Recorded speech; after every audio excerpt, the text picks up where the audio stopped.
যদি তোমার ভালাই করতে চাও, বালা মুসিবত থেকে যদি দূরে থাকতে চাও, জীবনে কারোর সঙ্গে তুমি গাদ্দারি করবে না, জীবনে কারোর সঙ্গে তুমি চিটারি বাটপারি করবে না, জীবনে কোনোদিন কারোর সঙ্গে ব্যবসা নিয়ে কোনোদিন তুমি চালাকি করবে না, জীবনে কোনোদিন আজকে কারো টাকা পয়সা নিয়ে সুদে তুমি লাগাইবে না। জগতের মধ্যে লাগানোর পরে, চিটারি বাটপারি করার পরে হয়তো তোমার টাকা হবে, পয়সা হবে, ধন সম্পদ হবে, কিন্তু মানসিক শান্তি, শারীরিক শান্তি তোমার জুটবে না। আছে না যে আপনার এত মিষ্টি, তার শরীরে টাকা পয়সা আল্লাহ এত দিয়েছে, কিন্তু দেখা যাচ্ছে যে এক দানা চিনিও সে খাইতে পাই না। কথা বললেন না? কুরবানি 4টা 5টা করে দিয়েছে, কিন্তু ডাক্তারে বলে দিয়েছে খবরদার গোশত খাবেন না, কারণ হাই প্রেশার আছে, কোলেস্ট্রল আছে বেরাদার। তাই জীবনে যদি আপনি গরিবও থাকেন, কারো একটা টাকা বেআইনি ভাবে আপনি খরচা করবেন না। এটাই আমার নবীজির শিক্ষা। জোরে বলেন সুবহানাল্লাহ। বাবাজি, ভাইরা, আমার মায়েরা, আমার নবী মুস্তাফা সাল্লাল্লাহু তাআলা আলাইহি ওয়াসাল্লাম বলে দিয়েছে, উম্মত উম্মতি তোমরা শুনে নাও, শুনে নাও, তোমার রোগ বালা যদি হয়, ডাক্তারের কাছে যাবা ঠিক আছে, হাকিমের কাছে যাবা ঠিক আছে, কিন্তু আল্লাহর ওয়াস্তে 5 ওয়াক্ত নামাজ পড়িয়া, নিজেকে আত্মসমর্পণ করিয়া 5 বার যখন আল্লাহর দরবারে হাত দুখানা তুলে দোয়া করবা, আল্লাহ তাবারাক তাআলা একটা সময় যদি তোমার দোয়াটাকে কবুল করে না, তোমার জীবনের সব রোগ বালা দূর হয়ে যাবে। জোরে বলেন সুবহানাল্লাহ। আল্লাহ তাবারাক তাআলা যদি আপনার রোগ বালা দূর না করতে চায়, আপনার জীবনে কোনো ডাক্তার রোগ বালা দূর করতে পারবে না। বেরাদার, আগামী কালকে জীবনে যে জায়গায় আমি ছেড়ে দিয়েছিলাম, ওই জায়গা থেকে পুনরায় শুরু হয়ে যাবে। আমার মা আমিনা রাদিয়াল্লাহু তাআলা আনহা বলেছিলেন, আব্দুল মুত্তালিবকে, আব্বা গো, আমার স্বামী জগৎ ছেড়ে বিদায় নিয়ে কবরে চলে গেছে গো আব্বা।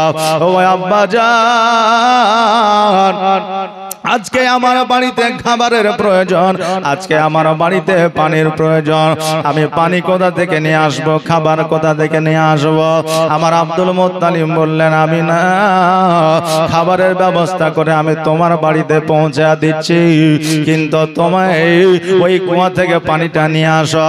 যাও যাও, আমার বাড়িতে চলে যাও, আমার বাড়িতে একখানা দড়ি আছে, দড়িটা নাও, তোমার বাড়ি থেকে বালতি নিয়ে ওই বালতিতে দড়িখানা বাঁধিয়া কুয়া থেকে পানি উঠাইয়া তুমি নিজের বাড়িতে নিয়ে আসো।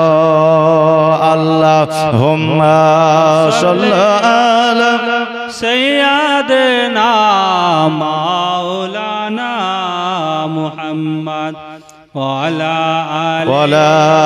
আলি সাইয়্যিদিনা মাওলানা মুহাম্মদ। আমার আমিনা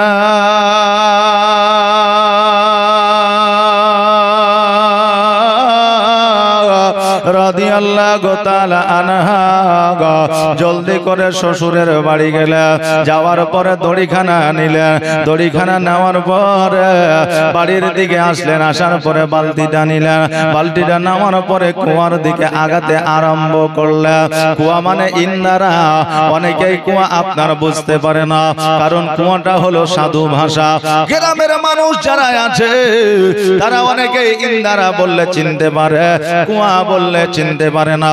দেখবেন 30 পারা কোরআন জানে, কিন্তু সূরার নাম তারা জানে না। জানলেও কুল হুয়াল্লাহু আহাদ জানে, জানলেও আলহামদুলিল্লাহ জানে, জানলেও ইন্না আতাইনাকাল কাউসার জানে, কিন্তু সূরার নাম জানে না। দেখবেন অনেককে প্রশ্ন যদি করা হয় সূরা ইখলাসটা বলো বলে জানি না, যখন বলবেন কুল হুয়াল্লাহটা বলো বলে, ওইটা তো আগে থেকেই জানি, কারণ কুল হুয়াল্লাহ তো সূরার নাম নয়, সূরার নাম হচ্ছে ইখলাস, নাকি বলে? এই জন্য কোরআন জানে, কিন্তু কোরআনের সূরার নাম অনেকেই জানে না। তেমনি অনেক জিনিস জানা আছে, কিন্তু নাম শুনলে বোঝা যায় না। কুয়া হলো সাধু ভাষা, যেই ভাষাটা সাধু ভাবে আপনার ব্যবহার হয়। আর ইন্দারা হলো আমাদের গ্রাম্য প্রচলিত ভাষা। ওই আপনার ইন্দারার দিকে, কুয়ার দিকে আগাতে আরম্ভ করলে কে কে? আমার মা আমিনা রাদিয়াল্লাহু তাআলা আনহা এবার গুটি গুটি পায়ে চলতে যেন আরম্ভ করেছে।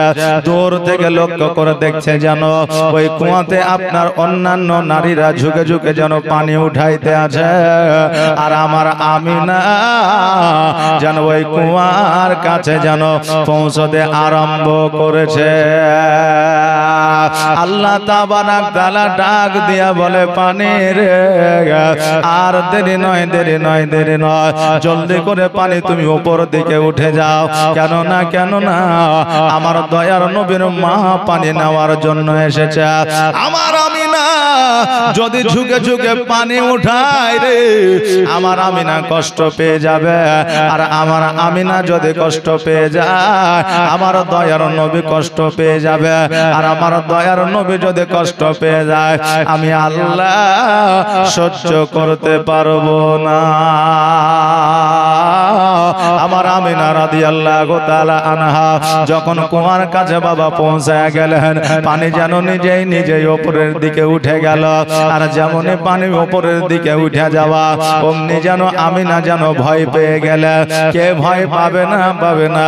এখন কেউ যদি দেখা যায় ঝুঁকে ঝুঁকে পানি উঠাইতে আছে, আর আপনি যদি কুয়ার কাছে যান, পানি যদি অটোমেটিক উঠে যায়, ভয় করবেন কি না?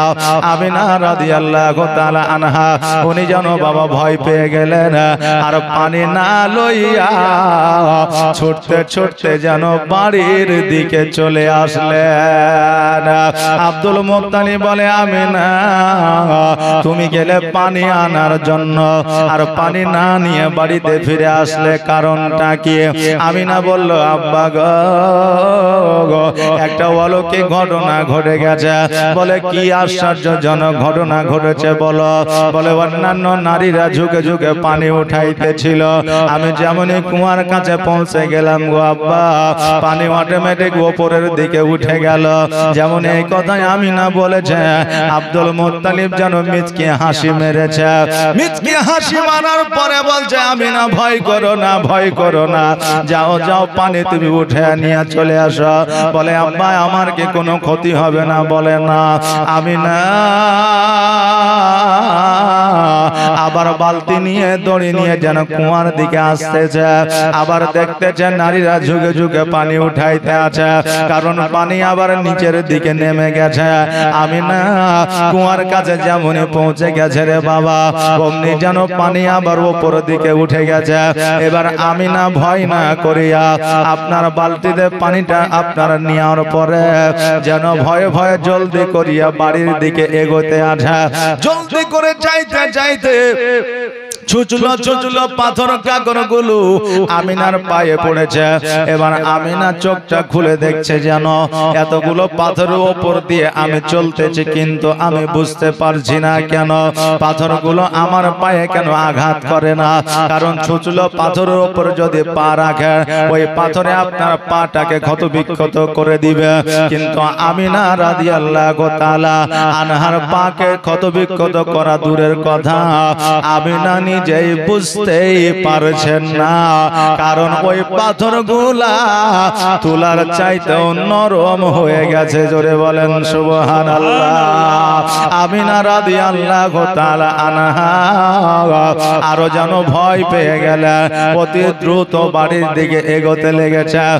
মাথার উপরে আকাশের উপর দিয়ে যেন পাখিরা কিচির মিচির করে উড়ে যাইতেছিল। এমন অবস্থায় লক্ষ্য করে আমিনা আকাশের দিকে তাকায়া দেখছে ওই পাখিগুলো যেন আমিনার পেছনে পেছনে যায়, কিন্তু আমিনার সম্মুখে যেন আর যায় না। ওই আমিনা যেন আরো ভয় পেয়ে গেলেন। আমিনা জলদি করে বাড়িতে গেলেন। বাড়িতে যাওয়ার পরে ভয়ে যেন ঘেমে গিয়া শরীরটা যেন বাবা ভিজে গিয়েছে। আব্দুল মুত্তালিব বলে, আমিনা মা তোমার কি শরীর খারাপ হয়েছে রে মা? বলে, না না। বলে, তোমার শরীরের এই অবস্থা কেন? আমিনা বলতেছে, আব্বা গো, আমি এত অলৌকিক দৃশ্য আমি দেখেছি ওগো আব্বা, আমি এত আশ্চর্য জিনিস আমি দেখছি, আমার অটোমেটিক আমার হার্টবিটটা যেন বেড়ে গেছে, অটোমেটিক যেন আমার ভয় ভীতি বেড়ে গেছে। বলে, কেন কি হয়েছে?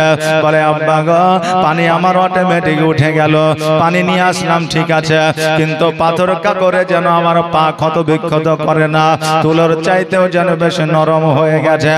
আকাশের পশু পাখিরা যেন আমার আগে যায় না, সবাই যেন আমার পেছনে পেছনে আসতে আছে। আমার আব্দুল মুত্তালিব মিচকে হাসি দিয়ে বলতে যাবে না, তুমি বুঝতে পারো নি রে মা, তুমি বুঝতে পারো না। কেন না, কেন না, ওই পানি নিজেই উঠে গেছে, তোমাকে আমি বলে দিতেছি। কারণ আমি আব্দুল মুত্তালিব, আমি হলাম স্বপ্নের তাবিরকারী, আমি হলাম স্বপ্নের ব্যাখ্যাকারী। ওই আমিনা শোনো রে, আজকে ইন্দারায় পানি যদি তুমি ঝুঁকে ঝুঁকে উঠাইতা তোমার কষ্ট হইতো, আর তোমার কষ্ট হইলে আল্লাহ সহ্য করবে না, এই জন্য পানি নিজে নিজে উঠে গেছে। পাথর যদি তোমার পা কত বিক্ষত করে দিত আল্লাহ সহ্য করতে পারত না, এই জন্য পাথর তুলোর চাইতো নরম হয়ে গেছে। আকাশের পাখিরা উড়ে যাইতে পারেনি তোমার আগে, কারণ তাদেরকে কিয়ামতের দিন জবাব দিতে হবে। ও আমিনা, এটার একমাত্র অলৌকিক দৃশ্য ঘটনার কারণ হলো গো আমিনা, তুমি মা হতে চলেছ। তোমার গর্ভে আখেরি পয়গম্বর মুহাম্মদুর রাসূলুল্লাহ সাল্লাল্লাহু তাআলা আলাইহি ওয়াসাল্লাম চলে এসেছে।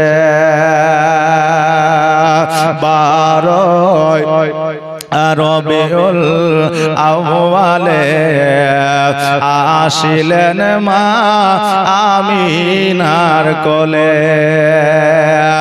এতিম হয়ে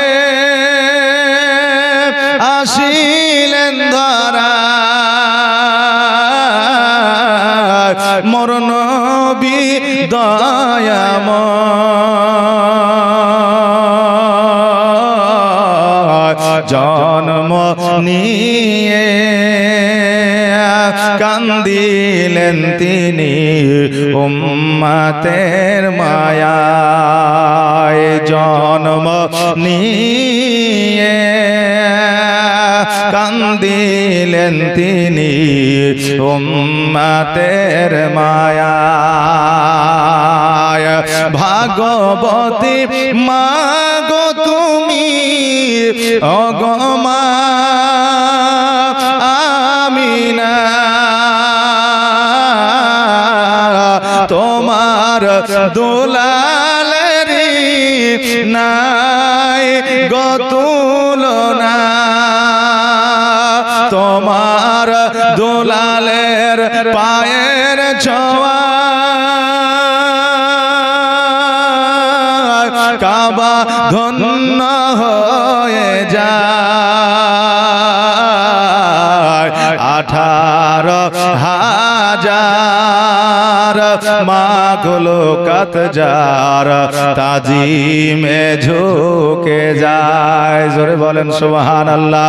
18,000 মাখলুকাত যার তাজিমে ঝুঁকে যায়, এতিম হয়ে আসিলেন ধরা, মোর নবী দয়াময় জন্ম নিয়ে কান্দিলেন তিনি উম্মতের মায়ায়, জন্ম নিয়ে কান্দিলেন তিনি উম্মতের মায়ায়। আল্লাহুম্মা সাল্লি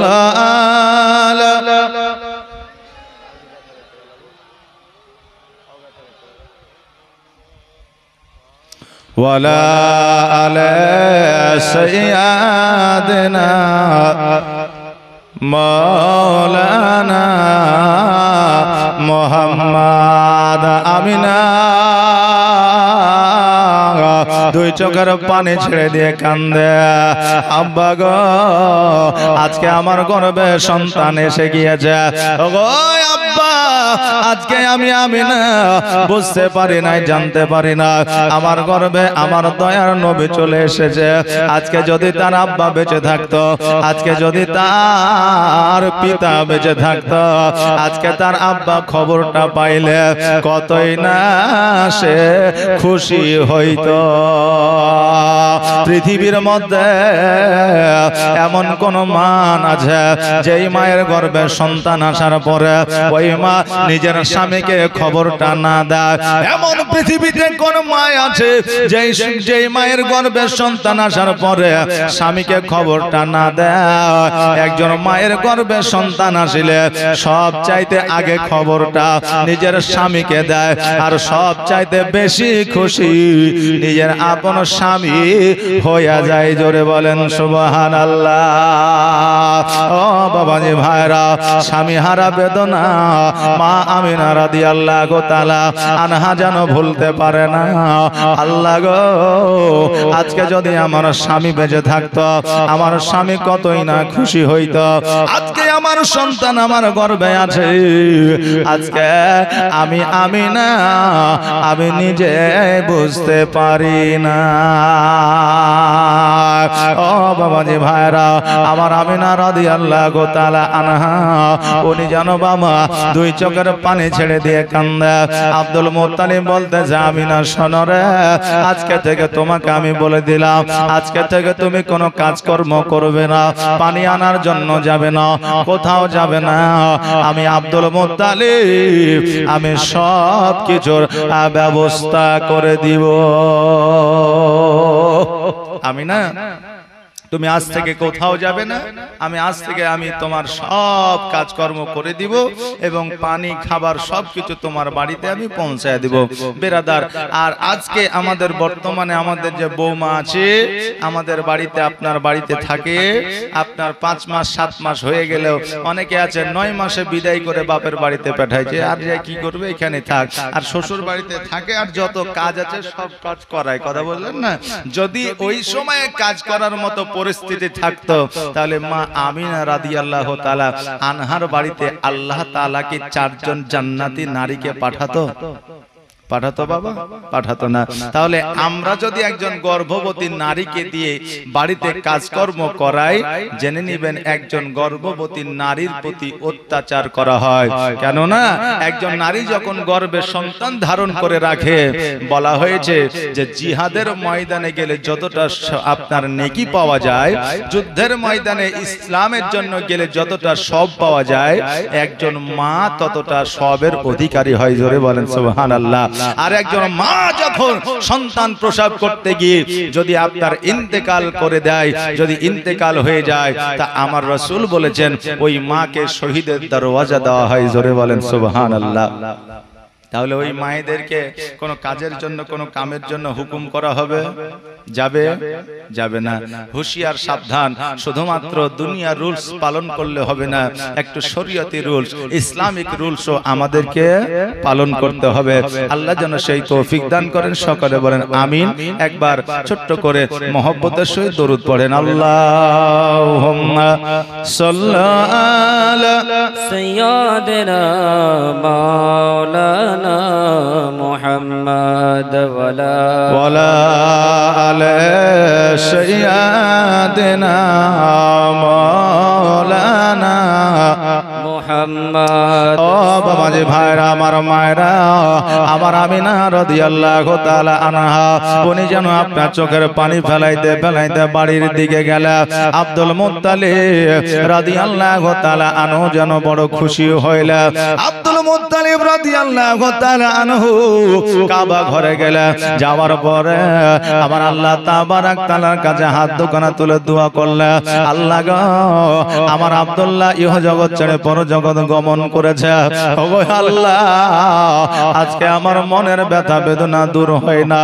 আল্লাহ গো, আমার আখেরি পয়গম্বর মুহাম্মদ রাসূলুল্লাহ সাল্লাল্লাহু তাআলা আলাইহি ওয়াসাল্লাম যেই দিন জগতের মধ্যে আসবে, আমার আব্দুল্লাহর ব্যথা বেদনা সব কিছু যেন দূর হয়ে যাবে।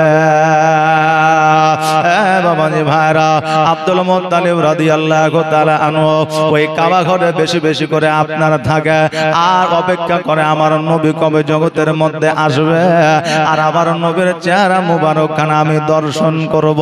বাবাজি ভাইরা, এইভাবে দিনগুলো যেন অতিবাহিত হতে থাকে। আমার আল্লাহ তাবারাক তাআলা আমিনা রাদিয়াল্লাহু তাআলা আনহার সেবা যত্নের জন্য, দেখভাল করার জন্য জান্নাতি চারজন রমণীকে আপনার পৃথিবীর মধ্যে পাঠায়া দিলেন। বেরাদার, এবার যখন পাঠায় দেওয়া হলো, আমিনা যেন ভয় পেয়ে গেল। এবার চারজন জান্নাতি রমণী বললে, আমিনা তুমি ভয় করো না রে বোন, ভয় করো না, আমরা হলাম আল্লাহর তরফ থেকে তোমার কাছে পাঠানো মেহমান। আজকে তোমার সেবা যত্ন আমরা করব, দেখাশোনা আমরা করব। বেরাদার, আমার আমিনা রাদিয়াল্লাহু তাআলা আনহা বেরাদার ওই জায়গাতে ওই মহিলার সঙ্গে যেন আপনার সময় অতিবাহিত আপনার করতে আরম্ভ করে দিলেন। আজকে জগতের মধ্যে আমার মা বোনেরা যদি গর্ভে ধারণী মা হয়, আমরা মায়েদের দেখলে আমরা বুঝতে পারি এই মা গর্ভধারিণী আছে। কিন্তু আমিনা রাদিয়াল্লাহু তাআলা আনহা, ওনার গর্ভে যে আমার নবী মুস্তাফা ছিলেন, জগতের মানুষটা বুঝতে পারা তো দূরের কথা, আমিনা নিজেই বলেছিলেন যে আমি আমিনা বুঝতে পারি নাই। জোরে বলেন সুবহানাল্লাহ।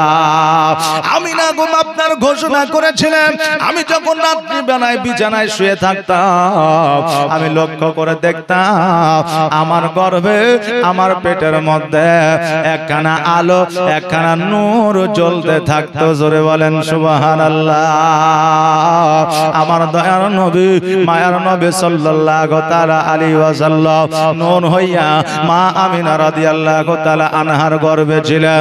এইদিকে আব্দুল মুত্তালিব রাদিয়াল্লাহু তাআলা আনহু, উনি যেন আপনার কাবা ঘরে যেন আপনার বসে আছে, দোয়া করতে আছে। হঠাৎ করে কাবা ঘর যেন আপনার মা আমিনার বাড়ির দিকে ঝুঁকে গেছে।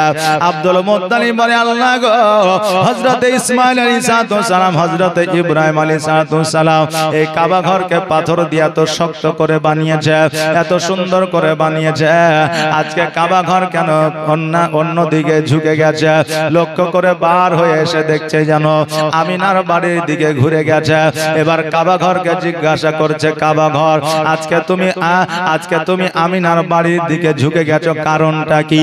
কাবা ঘর বলতেছে, আব্দুল মুত্তালিব শোনো রে, আমি হলাম দুনিয়ার কাবা, আর যে হলো কাবারও কাবা আজকে আমিনার ঘরে চলে এসেছে, এই জন্য আমি কাবার দিকে ঝুঁকে গিয়েছি। জোরে বলেন সুবহানাল্লাহ।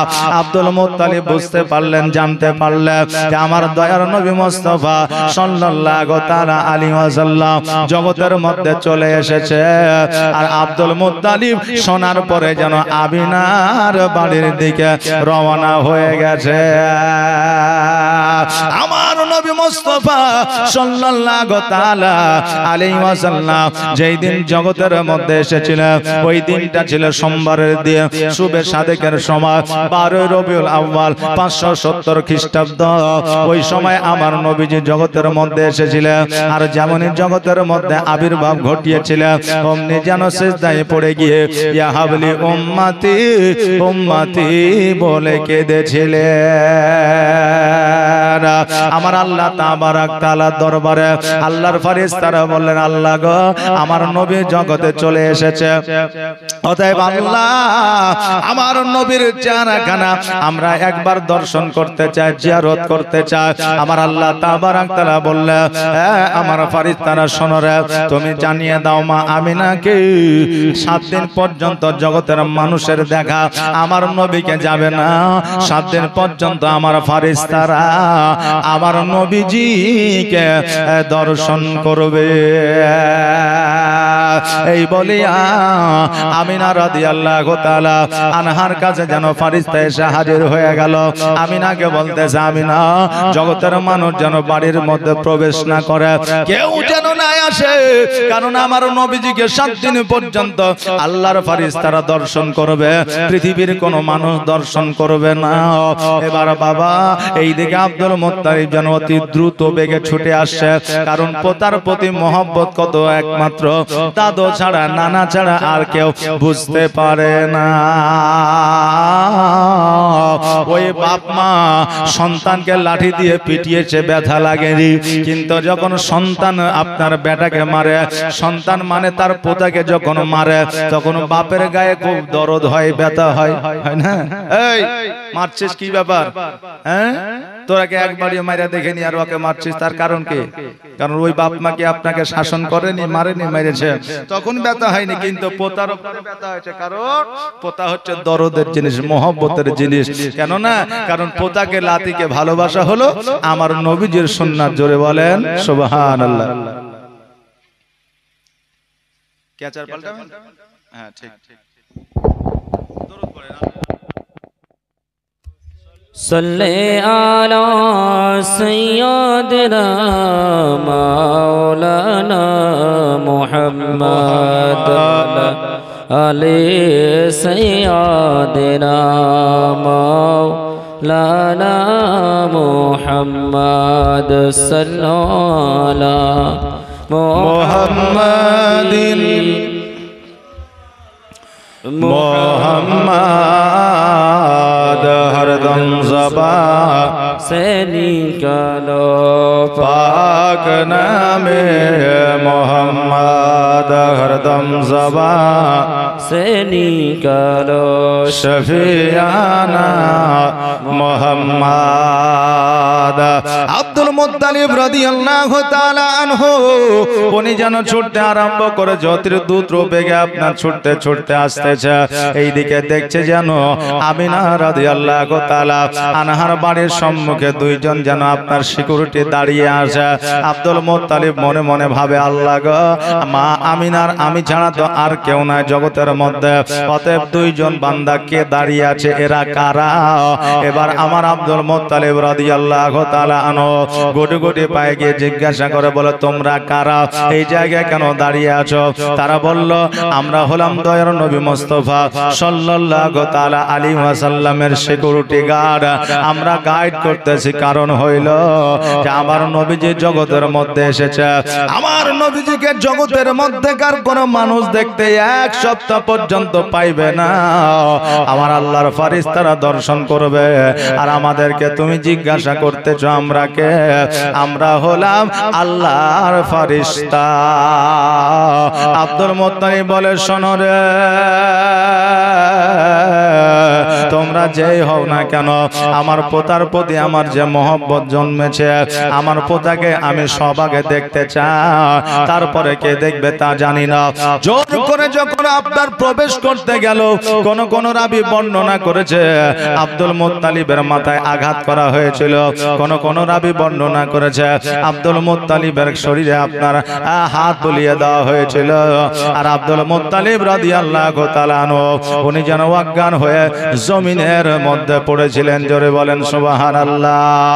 একদিন নয়, দুই দিন নয়, 7 দিন পর্যন্ত অজ্ঞান হয়ে জমিনের মধ্যে শুয়েছিল বাবা।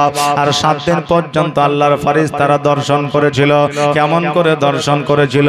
যেমন আমরা 12 রবিউল আউয়ালে জুলুস বের করে আর আমরা নারে তাকবীর ধরি লাগা, ওই রকম ভাবে আপনার প্রথম আসমান থেকে মা আমিনার বাড়ি পর্যন্ত একটা সিঁড়ি নেমে এসেছিল।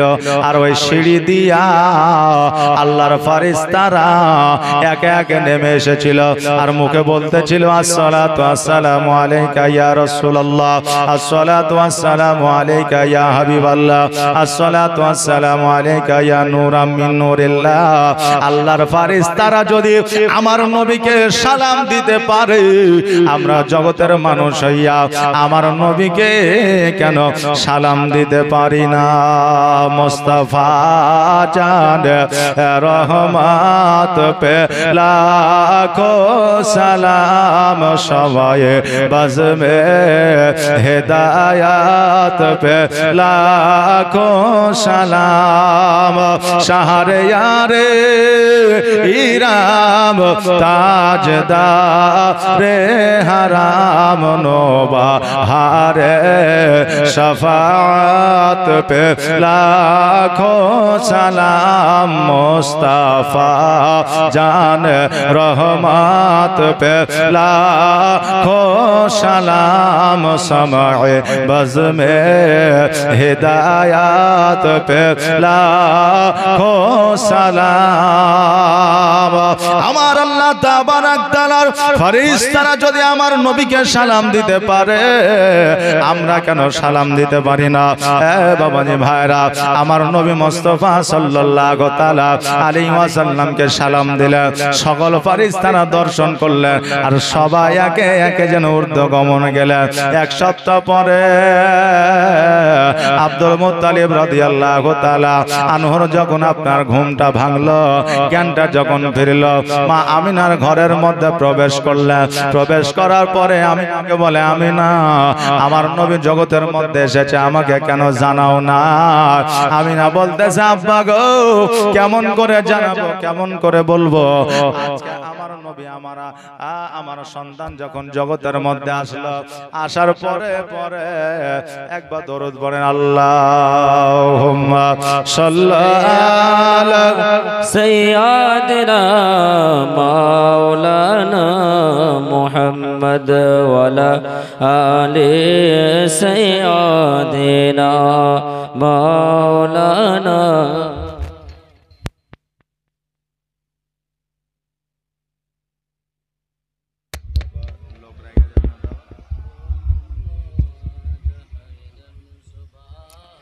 সেনে কালো পাক নামে মোহাম্মদ হরদম জবা শফিয়ানা মোহাম্মদ। আর একবার পড়েন দরুদ, আল্লাহুম্মা সাল্লি আলা سيدنا مولانا محمد وعلى آل سيدنا مولانا মোহাম্মদ। বাবাজি ভাইরা, আব্দুল মুত্তালিব বলে, আমিনা আজকে আমার পোতা জগতের মধ্যে এসেছে রে, কিন্তু তুমি আমাকে কেন জানাও নাই, জানাও না? আমিনা বলতেছে, আব্বা গো আমার সন্তান জগতের মধ্যে এসেছে, আমি নিজেই বুঝতে পেরেছিলাম না। বলে, কেমন কথা বলছো? আমিনা বলতেছে, আব্বা গো আমি শুয়েছিলাম, এমন অবস্থায় আমি লক্ষ্য করলাম যে আমার পেটে থেকে, আমার গর্ভ থেকে একখানা আলো যেন জমিনের মধ্যে আসলো। জোরে বলেন সুবহানাল্লাহ। আর অমনি বুঝতে পারলাম যে আমার সন্তান জগতের মধ্যে জন্মগ্রহণ করেছে। আমি আমিনা নিজেই জানতে পারি না।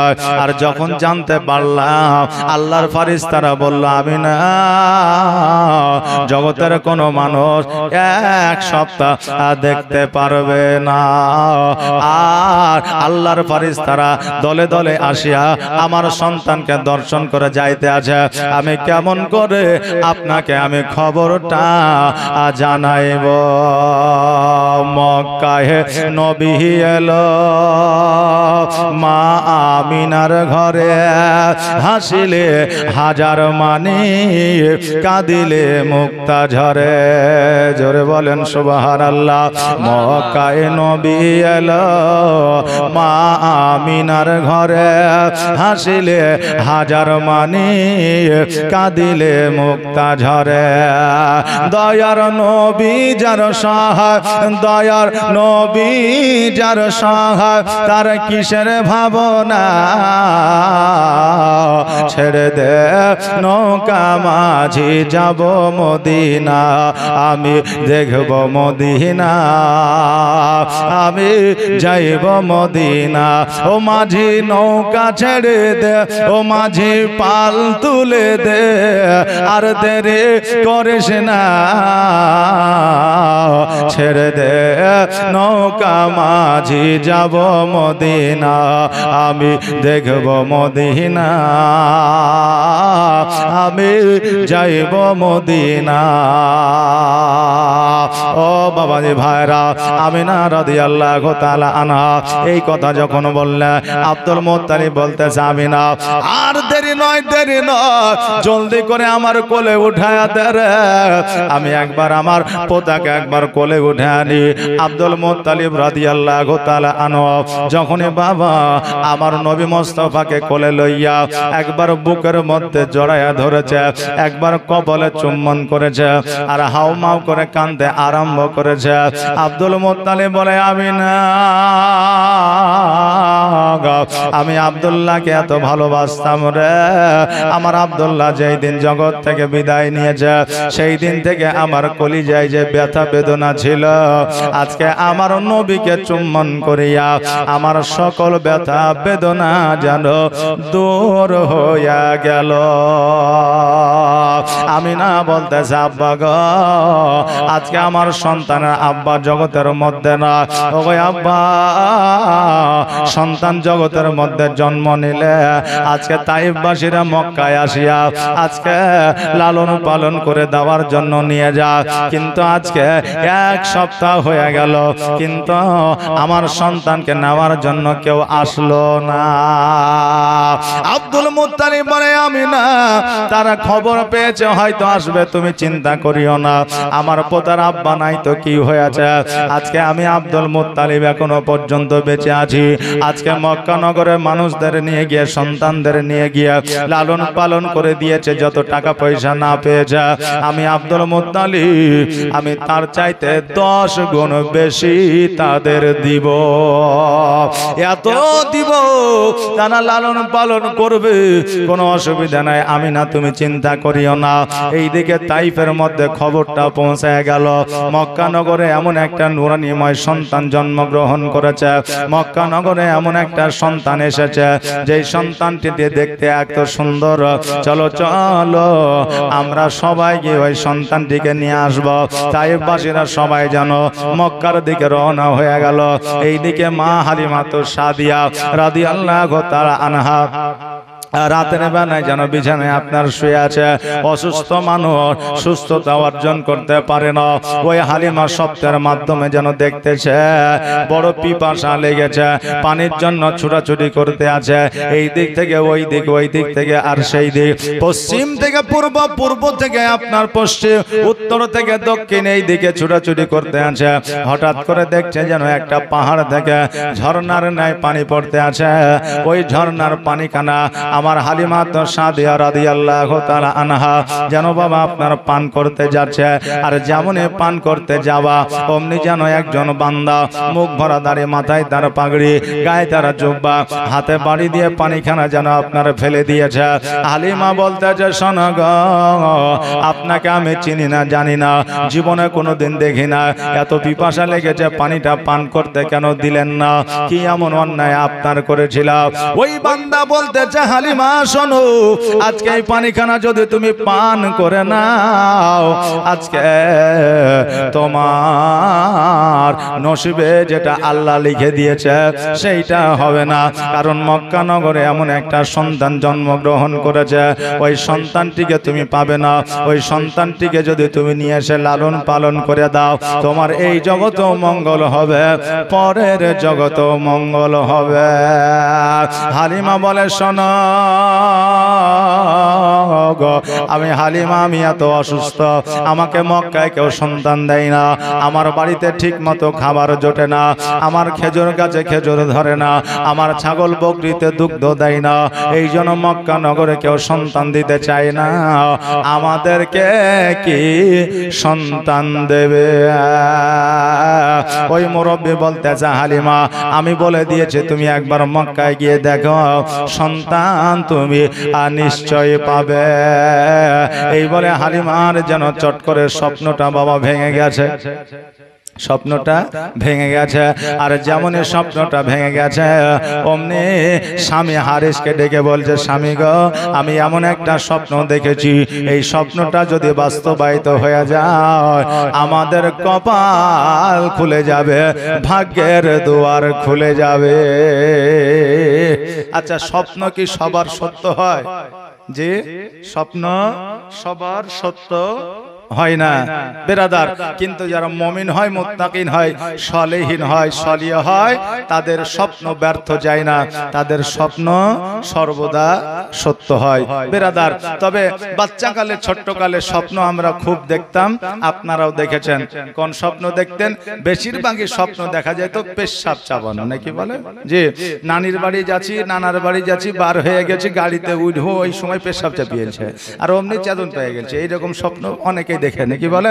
সুবহানাল্লাহ। তো একজন হাজী সাহেব ছিল, যে হাজীর নাম ছিল পেশাব করা হাজী, মানে মুইতলে হাজী। কথা বলেন, রাগ করেন না বাবা। তো ছোট্টবেলা থেকে বিছানায় পেশাব করে দেয়।